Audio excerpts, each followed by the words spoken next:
Hello दोस्तों, welcome to road to IIT. और आज हम लोग देखने वाले हैं 5 नेक्स्ट क्वेश्चन हमारे 2015 के पेपर सॉल्यूशन में। मेंस का पेपर सॉल्यूशन हमारा चल रहा है 2013-14 हमने कंप्लीट कर लिया और 15 में हम लोग आधे तक पहुंच चुके थे। आज हम लोग ये क्वेश्चन देखने वाले हैं। यहाँ पे हमें बोला है कि the area in square units of the quadrilateral formed quadrilateral formed by the tangents at the end point of the later recta to the ellipse x square by 9 plus y square by 5 is equal to 1। I hope इसका answer मुझे सबने comment में दिया होगा। अच्छा question है ये, मैं बोलूंगा काफी अच्छा क्वेश्चन है। यहाँ पे हमें पहले तो बोला है एक इलिप्स है हमारे पास, ठीक है। तो मैं यहाँ पे एक इलिप्स ड्रॉ करता हूँ, ठीक है। उसकी मैंने मेजर एक्सिस एक्स एक्सिस ली है, क्यों? क्योंकि हमें बोला है equation x square by 9 plus y square by 5 is equal to 1। तो यहाँ पे ए हो जाएगा पहले तो 3, बी हो जाएगा स्क्वायर रूट ऑफ 5, ये सबको पता है। और ई क्या हो जाएगा? ई हो जाएगा square root of 1 minus b square by square that is 5 by 9 that is 2/3। 2/3 हमारा ए हो जाएगा। जो बेसिक चीजें है वो हमने फाइंड आउट कर ली, ठीक है। अब हमें बोला है कि quadrilateral formed by the latus recta. अब ध्यान से समझना कि उसका मतलब क्या है। लेटस रेक्टा क्या होता है कि जो फोकस से पास हो, सपोज कि यहाँ पे जो फोकस होगा, फोकस से पास हो और मेजर एक्सिस को परपेंडिकुलर हो, मतलब कि इस तरह से दो आएंगे, ठीक है। यहाँ भी आ गया क्योंकि यहाँ भी आएगा, दो फोकस होते हैं, सबको पता है। और उसका टेंजेंट, एंड पॉइंट्स के टेंजेंट, अब मतलब टोटल देखो आप 4 एंड पॉइंट्स होंगे, ठीक है। मैं चारों को अलग अलग कलर से दिखाता हूँ तो आपको ज्यादा समझ में आएगा। तो ये एक टेंजेंट बनेगा इस तरह से, देखना, ठीक है। फिर दूसरा ब्लू से दिखा रहा हूँ, एक इस तरह से बनेगा, ठीक है। फिर तीसरा ग्रीन से दिखा रहा हूँ, इस तरह से बनेगा, ठीक है। यहाँ से पास होता हुआ टेंजेंट और इस तरह से निकलेगा। और चौथा बनेगा यहाँ से, ये वाले एंड पॉइंट से टच होता हुआ। तो ये 4 टेंजेंट बनेगी और इससे जो हमारा ये बीच वाला जो पोर्शन में आप देख रहे हो, ठीक है, वो हमारा क्वाड्रिलेटरल बन रहा है, उसका हमें एरिया फाइंड करना है। अब एक चीज मैं आपको समझा दूं कि ये जो पूरा होता है ये पूरा सिमेट्रिक है, ठीक है। तो अगर मैं सिर्फ ये ऊपर वाला ट्राइंगल का जो इसको जिसको अभी मैं शेड कर रहा हूँ, ठीक है, ये वाला ट्राइंगल देखना, ये वाला जिसको मैंने पूरा शेड किया है, अगर मैं इसका एरिया फाइंड कर लूँ, ठीक है, और उसके मल्टीप्लाई में कितना कर दूं 4, ठीक है, तो मुझे क्या मिल जाएगा? टोटल जो एरिया है वो मुझे मिल जाएगा। ये जो एरिया है इतना मैं फाइंड कर लूँ और मल्टीप्लाई बाय 4 कर दूं तो ये तीनों भी उसमें ऐड हो जाएंगे और मुझे पूरा एरिया मिल जाएगा। आई होप ये इतना तक सब कुछ क्लियर हुआ होगा। अब हमें क्या पूछा है? तो अब हमारा टास्क हो गया कि इसका एरिया फाइंड करना। तो इसका एरिया कैसे फाइंड करेंगे पहले तो आप देखो ध्यान से कि ये एक जो पॉइंट है यहाँ पे ये टेंजेंट टच कर रहा है और एक यहाँ पे टच कर रहा है, ठीक है। तो अब वो एरिया कैसे फाइंड करते हैं वो हम देख लेते हैं, ठीक है। इसमें थोड़ा सा सोचने की जरूरत है, थोड़ा सा। एक्चुअली में इसका फॉर्मूला भी अवेलेबल है। अगर आपको इसका फॉर्मूला याद है तो आप फॉर्मूला भी पुट कर सकते हो कि जब भी इस तरह से लेटरल सेक्टर में से पास होता हुआ अगर हमारा क्या बोलते हैं रोम क्वाड्रिलेटरल है, ठीक है। यहाँ पे बोला है क्वाड्रिलेटरल है, जो रोम्बस होता है एक्चुअली रोम्बस ही है।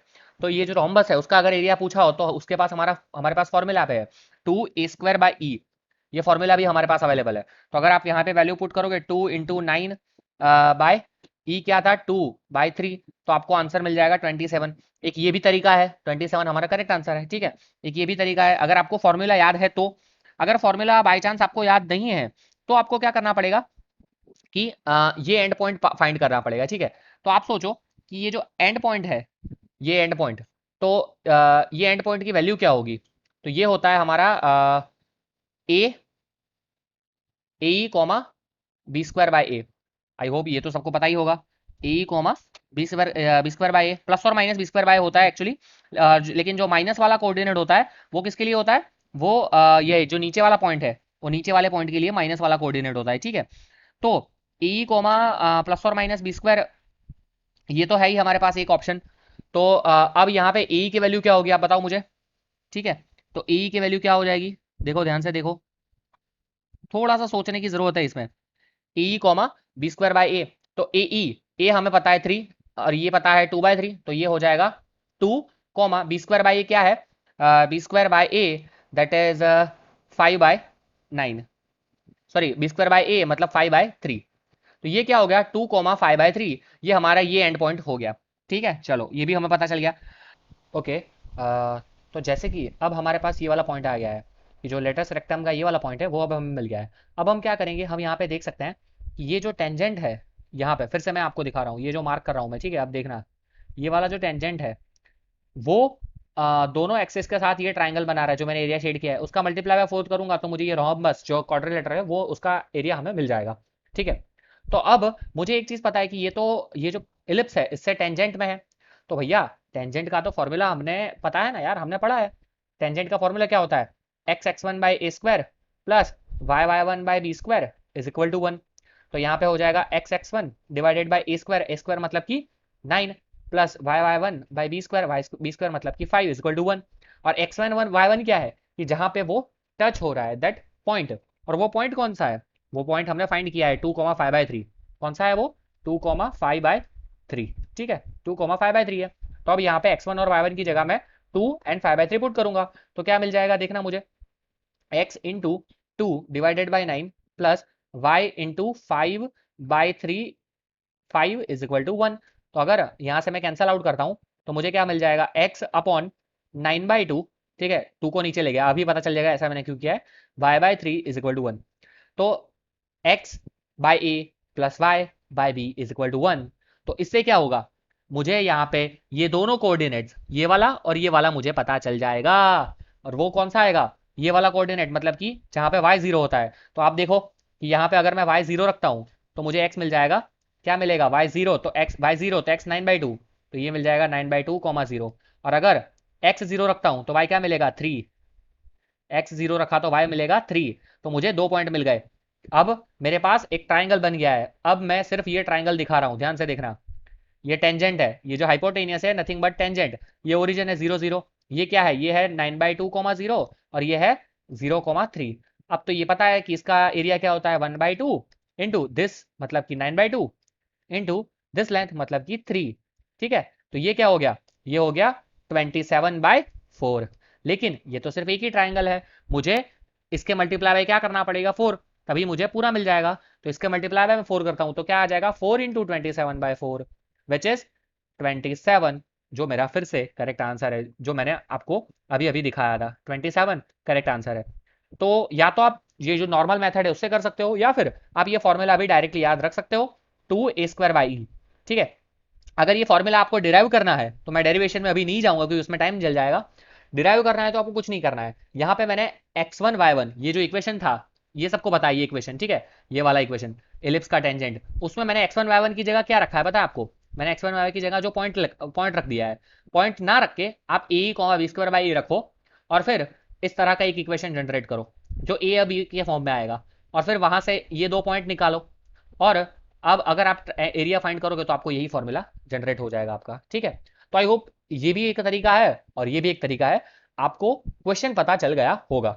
ठीक है, कोई नहीं, चलो ओके। जो नेक्स्ट क्वेश्चन है हमारा वो है डिफरेंशियल इक्वेशन का। यहाँ पे बोला है हमें let y by x y of x be the solution of the differential equation x log x dy by dx plus y is equal to 2x log x where x greater than और equal to 1। Then y of e मतलब कि क्या है, y of e मतलब कि particular solution बोला गया है अल्टीमेटली हमें। ठीक है, बहुत सिंपल है ये, सी की वैल्यू अल्टीमेटली नहीं आएगी, y ऑफ ई हमें फाइंड करना है, तो हमें इसका सिंप्लीफिकेशन करके हम y निकालेंगे और मतलब फंक्शन निकालेंगे और उसमें a की वैल्यू पुट कर देंगे तो हमारा आंसर मिल जाएगा। अब हमें बोला है कि x log x, ध्यान से समझना, into d y by d x plus y is equal to 2x log x। अब देखो मैं dy by dx को, मुझे इक्वेशन दिखते ही मुझे फील आ रही है कि ये लीनियर डिफरेंशियल इक्वेशन है, एलडीई बन रहा है, तो मैं क्या ट्राई करूंगा dy by dx को अकेला पार्टने का, तो अकेला मैं करता हूं उसको, तो ये क्या हो जाएगा y by x log x is equal to, ये डिवाइड हो जाएगा तो यहाँ पे आ जाएगा सिर्फ 2। देखो ये हो गया, dy by dx है, यहाँ y into f of x is equal to q of x, मतलब कि ये हो गया मेरा L D E, linear differential equation. तो अब हमें उसका सॉल्यूशन तो पता है। ठीक है, तो पहले तो इंटीग्रेटिंग फैक्टर फाइंड करना पड़ेगा, integrating factor is equal to e raise to integration P of x d x. अब यहाँ पे देखो e integration P of x मतलब कि यहाँ पे जो y का कोफिशिएंट है, वो y का कोफिशिएंट क्या है, ये वाला है y का कोफिशिएंट, मतलब कि x 1/x log x D x.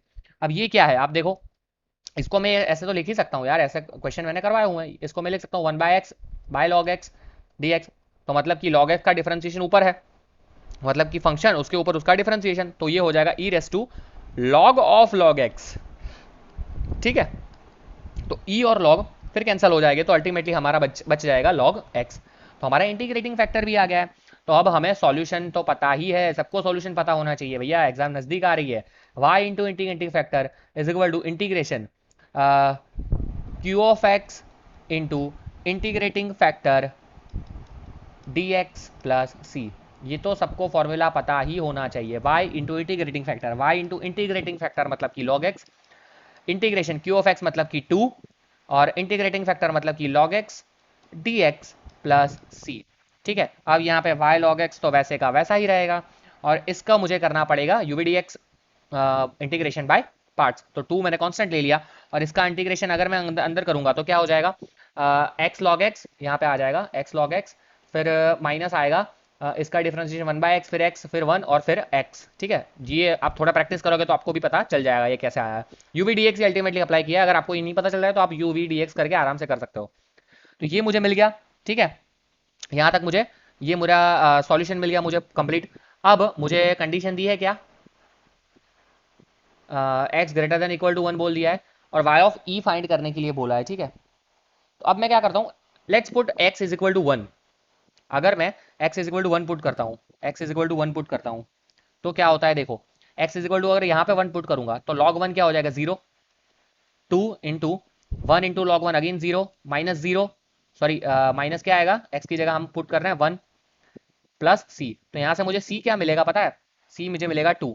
ये क्वेश्चन अच्छा इसीलिए है क्योंकि c की वैल्यू फाइंड करने के लिए हमें कोई कंडीशन नहीं दी है। देखो आप, c की वैल्यू फाइंड करने के लिए आपको कोई कंडीशन सेपरेटली दी नहीं है, लेकिन आपको समझना पड़ेगा कि ये क्या बोलते हैं कि ये लॉग वाला फंक्शन है। लॉग के लिए अगर मैं x इज इक्वल टू 1 पुट करूंगा तो log 1 0 हो जाता है, और क्वेश्चन इसी तरह से जनरेट किया है इन लोगों ने कि y की यहाँ पे वैल्यू ही नहीं है, y कुछ भी आएगा कुछ फर्क नहीं पड़ेगा क्योंकि log 1 तो 0 ही होना है।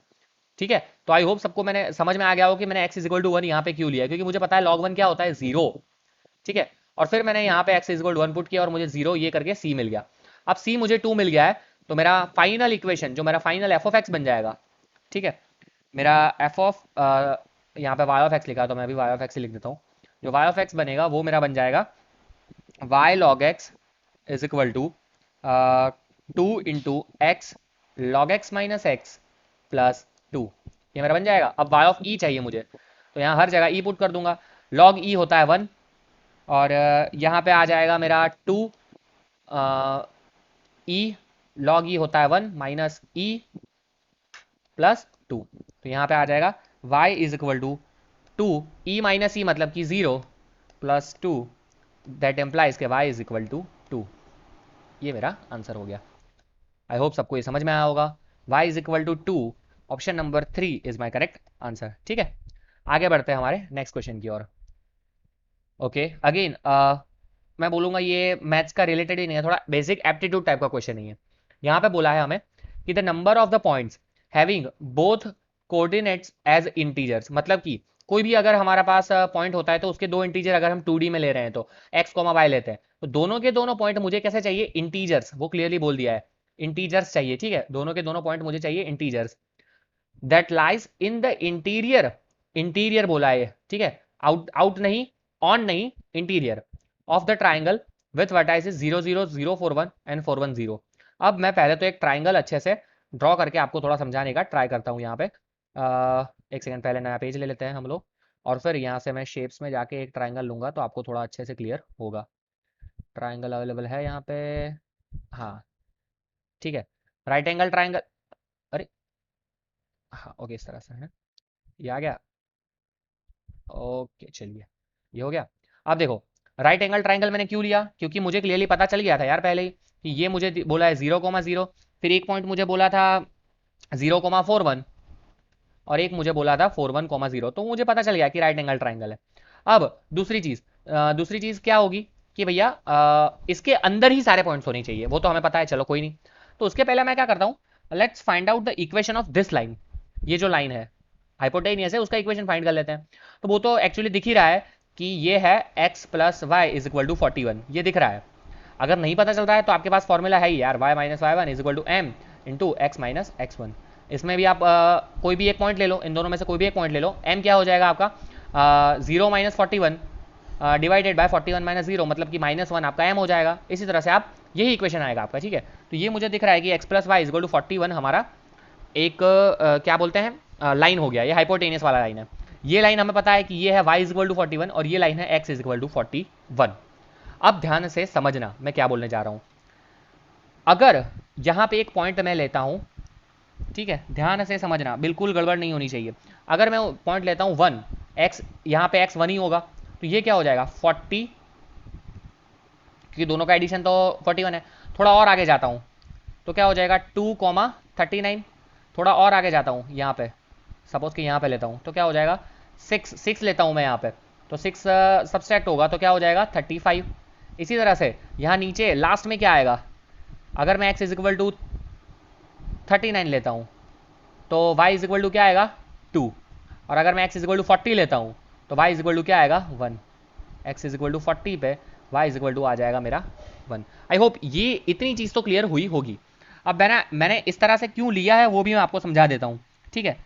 मैं पहले भी बोल चुका हूँ कि ये थोड़ा लॉजिकल क्वेश्चन है, इसमें थोड़ा सा दिमाग लगाने की आपको ज़रूरत पड़ेगी। कि आप देखो 041 है, यहाँ पे कौन सा पॉइंट आएगा, देखो यहाँ पे इसी वाले जगह पे यहाँ पे आएगा 0,40, ठीक है। और यहाँ पे मुझे पता चला है कि ये है 1,40, ठीक है। 0,40 1,40 आ गया।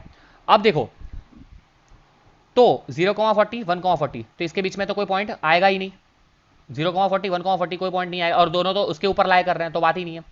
इसी तरह से यहाँ पे एक और पॉइंट आएगा 0,39, करेक्ट। यहाँ 2,39 है तो बीच में एक पॉइंट आ गया, कौन सा पॉइंट आएगा ये आएगा 1,39। आई होप सबको समझ में आया होगा। इसी तरह से यहाँ पे देखो, ये जो पॉइंट है यहाँ पे आएगा 0,35, तो यहाँ पे है 6,35, तो बीच में कितने पॉइंट्स आएंगे 1 2 3 4 5 पॉइंट्स आ जाएंगे। तो इसी तरह से यहाँ पे 1, फिर और इसके नीचे 2 3 4, तो कितने कितने पॉइंट्स आएंगे 1 plus 2 plus 3 plus up to up plus कितने तक जाएंगे हम लोग 40 तक, 40,1 है, ठीक है। तो यहाँ कौन सा पॉइंट आएगा 0,1, 0,1 और 40,1, उसके बीच में कितने पॉइंट्स होंगे, उसके बीच में होंगे 39 पॉइंट्स। तो यहाँ पे हम जाएंगे 39 तक, तो इतने ही इंटीजर पॉइंट्स हमें मिलेंगे। तो यहाँ पे इन सबका एडिशन करना है, अरे ये तो सबको पता है इसका एडिशन कैसे करना है, ठीक है। तो ये हो जाएगा, फर्स्ट पॉइंट पता है, लास्ट पॉइंट पता है, नंबर ऑफ डिजिट्स पता है, तो ये हो जाएगा n/2 into a plus L, ठीक है। ये तो सीक्वेंस सीरीज वाला फॉर्मूला है, n/2 a प्लस एल, अगर फर्स्ट और लास्ट टर्म पता है तो ये क्या हो जाएगा 39/2 into 1 plus 39 is equal to 780, which is my correct answer. कौन सा है हमारा ऑप्शन 780, ऑप्शन नंबर 4, ठीक है। आई होप सबको ये भी समझ में आया होगा। ओके तो हमारा जो फोर्थ नंबर का क्वेश्चन है अभी हम वो देख रहे हैं कि the number of common tangents to the circle x square plus y square minus 4x minus 6y minus 12 is equal to 0 and x square plus y square plus 6s plus 18y plus 26 is equal to 0 is what. Number of common tangent पूछा है, तो इसकी theory बहुत simple है कि जब भी आपको नंबर ऑफ कॉमन टेंजेंट चाहिए तब आपको एक चीज़ फाइंड करनी रहती है कि सर्कल कैसे बिहेव कर रहे हैं, या तो वो एक्सटर्नली टच कर रहे हैं, इंटरनली टच कर रहे हैं, इंटरसेक्ट कर रहे हैं। अगर ये सारी चीज़ आप फाइंड कर लोगे तो आपको आपका आंसर मिल जाएगा, ठीक है। तो वो फाइंड कैसे करते हैं, सिंपल, सेंटर और रेडियस का कंपैरिजन करके, ठीक है। कैसे, जो ये हमारा पहला सर्कल है उसको मैं लिखता हूँ x square plus y square minus 4x minus 6y minus 12 is equal to 0। अगर मैं इसको कंपेयर करूँ स्टैंडर्ड इक्वेशन से तो g हो जाएगा मेरा 2 और f हो जाएगा मेरा 3 और c हो जाएगा मेरा -12। तो यहाँ से सेंटर क्या हो जाएगा, सेंटर हो जाएगा 2,3, ठीक है। एक्चुअली हाँ सेंटर हो जाएगा मेरा 2,3। X square plus y square के साथ हम 2gx के साथ अगर कंपेयर करते हैं तो ये -2 आएगा, और सेंटर -g -f वो सबको पता है, ठीक है। तो 2,3 आ जाएगा अल्टीमेटली, यहाँ से भी हम देख सकते हैं। रेडियस हो जाएगा square root of g square plus f square minus c, सबको पता है ये भी। तो यहाँ से ये हो जाएगा 4 9 और माइनस माइनस प्लस 12, तो ये हो जाएगा 5, करेक्ट। ये मुझे मिल गया सेंटर और ये मुझे मिल गया रेडियस। ये फर्स्ट की बात है। सेकंड का देख लेते हैं। सेकंड में मुझे बोला है x square plus y square plus 6x plus 18y plus 26 is equal to 0। Again यहाँ से सेंटर क्या हो जाएगा आप बताओ, सेंटर हो जाएगा यहाँ पे, ये हो जाएगा -3 -9, करेक्ट। आर रेडियस इसके लिए क्या हो जाएगा, square root of g square मतलब कि 9 प्लस 81 माइनस 26, तो ये हो जाएगा 9 81 90 64 मतलब कि 8। अब मुझे मिल गया C1, ये इसको C2 बोल देता हूँ, इसको R2 बोल देता हूँ, और इसको बोल देता हूँ मैं C1, इसको मैं बोल देता हूँ R1। ठीक है, अब मैं फाइंड करता हूँ हमारा कॉमन मेथड C1 C2 के बीच का डिस्टेंस फाइंड करता हूँ। तो क्या होता है देखो, स्क्वायर रूट ऑफ C1 क्या था, C1 यहीं पे लिख लेता हूँ मैं, C1 था मेरा 2,3, तो आसानी होगा। तो ये हो जाएगा 2 + 3 whole square plus 3 + 9 whole square, मतलब कि 5 square plus 12 square, that is 5 12 13 आ गया। ठीक है, तो मतलब C1 C2 13 आ गया। और R1 है 5 और R2 है 8, तो R1 + R2 भी क्या होगा, R1 + R2 क्या होगा, 5 + 8 दैट इज ऑल्सो 13। मतलब कि C1 C2 is equal to R1 + R2। इसका मतलब क्या है, ये किसकी कंडीशन है भैया, दैट मीन्स कि सर्कल कर रहा है एक्सटर्नली टच, एक्सटर्नली टच कर रहे हैं तभी ये पॉसिबल है।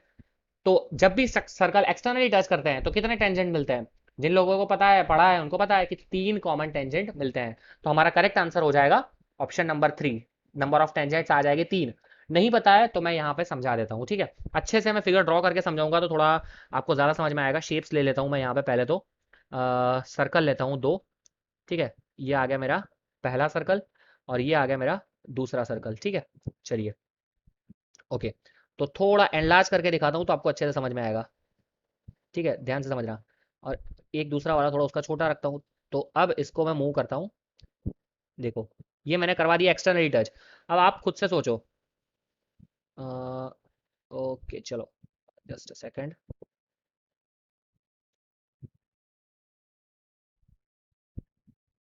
हाँ, ये हो गया एक्सटर्नल टच। अब आप खुद से सोचो कि इसका सेंटर जो है, फर्स्ट वाले का सेंटर क्या था, यहाँ पे था।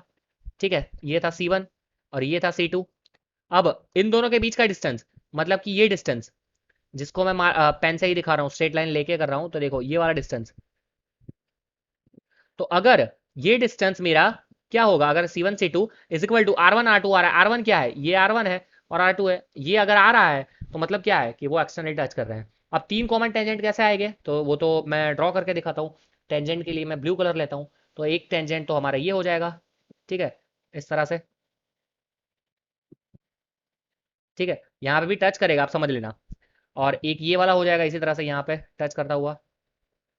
ठीक है, और तीसरा कहाँ पे आएगा, तीसरा आएगा इस तरह से, इस जगह से पास होता हुआ। ठीक है, यहाँ पे भी टच करके पास होता हुआ तीसरा टेंजेंट आएगा। सॉरी, थोड़ा हिल गया। तो समझ रहे हो ना आप मैं क्या बोलना चाह रहा हूँ। ओके, हाँ परफेक्ट। तो ये 3 टेंजेंट मेरे आ जाएंगे, तो क्या आएगा हमारा answer, 3। 3 is my correct answer. हमारा करेक्ट आंसर क्या आ जाएगा, 3। आई होप सबको ये चीज़ क्लियर हुई होगी। 3 कॉमन टेंजेंट मिलेंगे जब एक्सटर्नली टच कर रहा होगा, तो इस हिसाब से हमने आंसर लिख लिया। ओके, आगे बढ़ते हैं हमारे नेक्स्ट क्वेश्चन की ओर। ओके, तो अब हम लेंगे हमारा आज का last question. Again a very good question. यहाँ पे मुझे बोला है लोकस ऑफ द इमेज, समझना यहाँ पे इमेज बोला है, of point 2,3 in the line this is equal to 0 is what. ठीक है, मतलब कि यहाँ पे के है, तो अगर मैं के की वैल्यू चेंज करता जाऊंगा तो मुझे बहुत सारी लाइंस मिलेगी। तो जो भी लाइंस मिल रही है, तो उन सब के रिस्पेक्ट में अगर मैं इसका लोकल ये इसकी इमेज निकालता हूँ, ठीक है, सपोज के पहले मुझे ये लाइन मिली, तो उसका ये पॉइंट है अभी, तो उसका इमेज ये आया। फिर सपोज के मुझे इस तरह से लाइन मिली, तो 2/3 यहाँ पे है, तो उसका इमेज यहाँ पे आएगा। तो इस तरह से ये जो पॉइंट्स कलेक्ट हो गए, इसका जो लोकस आएगा वो किस तरह से आता है वो मुझे पूछा गया है। आई होप सबको समझ में आ रहा होगा कि क्या बोलना चाह रहा है यहाँ पे। ठीक है, हमें लोकस फाइंड करने को बोला है इमेज का। तो पहले हम क्या करते हैं, हम देखते हैं यार कि ये लाइन जो यहाँ पे मुझे दी है, क्या उसमें कोई कॉमन पॉइंट है, क्योंकि वो हमें देखना जरूरी है। हमें पता नहीं कि ये लाइन एक ही लाइन कौन सी है। अगर मुझे ऐसा मिल जाए कि दिस इज द लाइन और ये 2,3 यहाँ पे है, ठीक है, तो यहाँ पे उसका इमेज आ जाएगा। तो मैं ये काम कर सकता हूँ कि यहाँ से इसका डिस्टेंस और यहाँ से इसका डिस्टेंस, ये दोनों डिस्टेंस इक्वल हो जाएंगे। लेकिन उसके लिए ये एग्जैक्ट लाइन तो पता होनी चाहिए ना। यहाँ पे तो के है, मतलब कि ये लाइन भी हो सकती है, ये वाली लाइन इनफाइनाइट लाइन हो सकती है। तो पहले मैं क्या करता हूँ, मैं एक दो लाइन जनरेट करके एक पॉइंट कॉमन फाइंड करता हूँ। ठीक है, कैसे अभी मैं आपको दिखाता हूं। देखो पहले मैं पुट करता हूं, let's put k is equal to zero, k is equal to zero put करता हूं तो मुझे एक लाइन मिलेगी, कौन से मिलेगी, 2x minus 3y plus 4 is equal to zero. चलो let's put k is equal to one, k is equal to one put करता हूं तो मुझे मिलेगा यहाँ पे वन हो जाएगा तो मुझे मिलेगा 3x minus 5y plus 7 is equal to zero. ठीक है ओके। अब मैं इन दोनों को सॉल्व करता हूँ, तो अगर मैं इन दोनों को सॉल्व करूंगा तो क्या करना पड़ेगा मुझे, this multiply by 3 and this multiply by 2। ठीक है सही है, तो इसको मल्टीप्लाई बाय 3 करूंगा और इसको मल्टीप्लाई बाय 2 करता हूं तो ये हो जाएगा 6x minus 9y plus 12 is equal to zero. यहाँ पे हो जाएगा 6x minus 10y plus 7 is equal to zero. ये हो जाएगा, सॉरी यहाँ पे क्या आएगा 14 आएगा, 7 मल्टीप्लाई बाय 2 होगा तो 14 आएगा। ठीक है अब मैं एक दूसरे को सब्सट्रैक्ट कर देता हूँ, दिस माइनस दिस करता हूँ तो ये क्या हो जाएगा 6x कैंसिल हो जाएगा, minus 9y minus minus plus y मतलब 10y और यहाँ पे आ जाएगा माइनस 2, सामने जाके हो जाएगा 2, तो y इज इक्वल टू मुझे मिल गया 2। इसी तरह से अगर y इज इक्वल टू 2 मैं यहाँ पे पुट करता हूँ तो क्या हो जाएगा 6 उस साइड जाएगा तो 2, तो x इज इक्वल टू मुझे मिल जाएगा 1।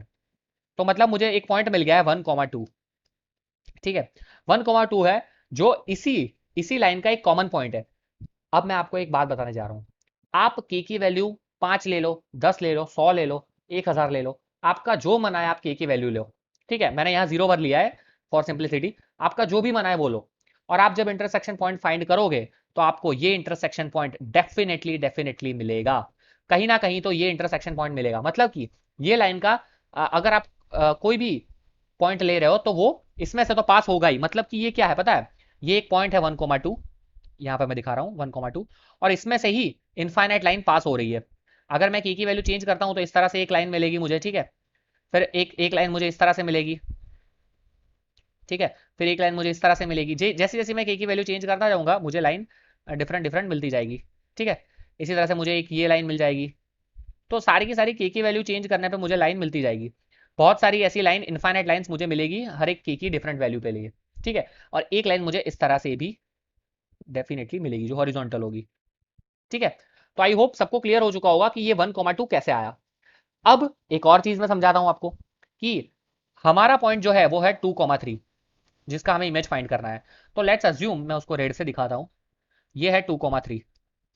अब आप मुझे बताओ कि ये पॉइंट तो हर एक लाइन में आना ही आना है भाई, तो इसका इमेज अभी ये हॉरिजॉन्टल के हिसाब से यहां पे होगा, उसको मैं बोलता हूं एक्स कोमा वाई।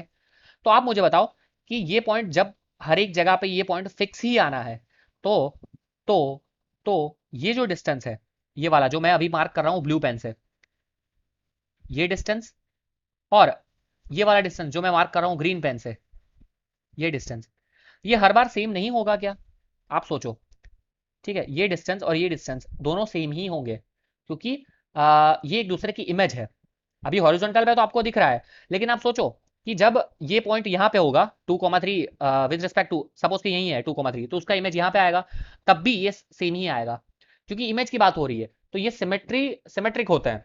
तो यहाँ पे इसका डिस्टेंस विद रिस्पेक्ट टू 1,2 और with respect to x comma y same ही आएगा। मैंने यहाँ पे एक्स कोमा वाई ले लिया है क्योंकि हमें डायरेक्टली लोकस इसका मिल जाएगा। तो अब हमें सिर्फ डिस्टेंस फॉर्मूला से दोनों का डिस्टेंस कंपेयर करना पड़ेगा।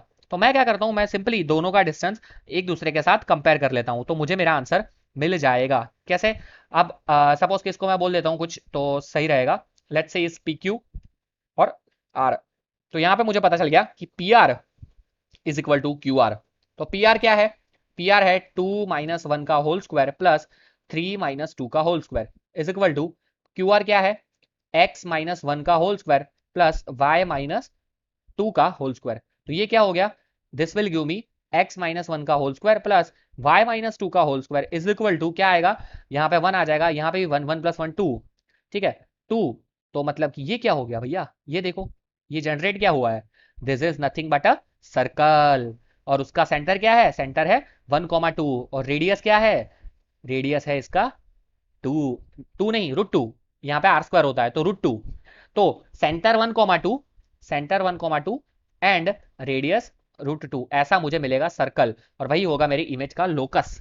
तो हमारा आंसर क्या होगा, हमारा आंसर होगा circle of radius √2। Option number 3 is my correct answer. I hope सबको ये क्वेश्चन भी समझ में आया होगा। आज के वीडियो के जो भी 5 क्वेश्चन थे वो सारे के सारे काफी अच्छे थे। ठीक है। इससे पहले जो 15 थे उसके कंपेयर में ये वाले काफी अच्छे थे। तो आई होप सबने अच्छे से समझा होगा। अगर स्टिल कोई भी डाउट है तो आप हमें कांटेक्ट कर सकते हैं, आप हमें कमेंट कर सकते हैं, ठीक है। कोई नहीं। Thank you for watching this video. Video पसंद आया तो लाइक कर दीजिए, शेयर कर दीजिए और कमेंट करना ना भूलें। हमारी चैनल को जरूर से सब्सक्राइब कर दीजिए। वहां पे बगल में एक आपको बेल आइकन दिख रहा होगा, उसको दबा दीजिए, तो जब भी नोटिफिकेशन आएगा वीडियो हम अपलोड करेंगे तब आपको नोटिफिकेशन मिलती रहे। चलिए मिलते हैं नेक्स्ट लेक्चर में, तब तक के लिए धन्यवाद।